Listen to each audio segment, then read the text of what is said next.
परभणी जिल्ह्यातील पोखर्णी पाथरी या रस्त्यावर 3 दिवसापूर्वी अपघात झाला होता। या अपघातामध्ये सोनपेठ पोलीस स्टेशनचे PSI गवारे यांचा या अपघातामध्ये दुर्दैवी मृत्यू झाला। तुम्ही पाहू शकता की क्रुझर गाडीच्या खाली गवारे सरांची गाडी गेली आणि त्यांची गाडीने पेट घेतल्यामुळे हे दोन्ही वाहनं जळून खाक झाली। यामध्ये PSI गवारे यांचा दुर्दैवी मृत्यू झाला।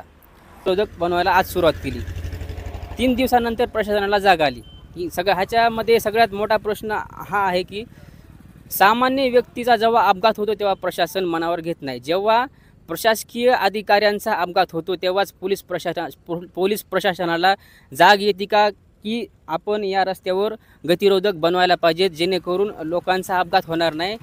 जेव्हा पोलीस कर्मचारी किंवा प्रशासकीय अधिकाऱ्यांचा मृत्यू झाल्यासच प्रशासनाला जाग येते का, हा सगळ्यात मोठा प्रश्न आमच्या चॅनलला पडला। त्यामुळे आमचं इथे येण्याचं कारण 3 दिवसापूर्वी अपघात झाला आहे। जर सामान्य व्यक्तीचा अपघात झाला असता तर हे काम तात्काळ सुरू झालं असतं का, या रस्त्यावर असे गतिरोधक बनवायला सुरुवात झाली असती का, हा प्रश्न सगळ्यात मोठा आहे। तुम्हाला काय वाटतं कमेंट बॉक्समध्ये कमेंट करून नक्की कळवा।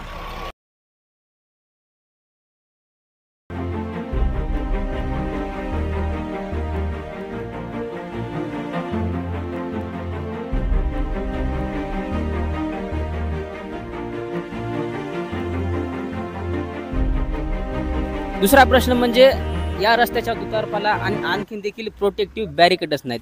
शासनाने लवकरात लवकर या रस्त्याच्या दोन्हीही दुतर्फाला प्रोटेक्टिव्ह बॅरिकेड्स लावणं खूप महत्त्वाचं आहे। ही शासनाला जनता चॅनलच्या माध्यमातून सगळ्यात मोठी विनंती आहे।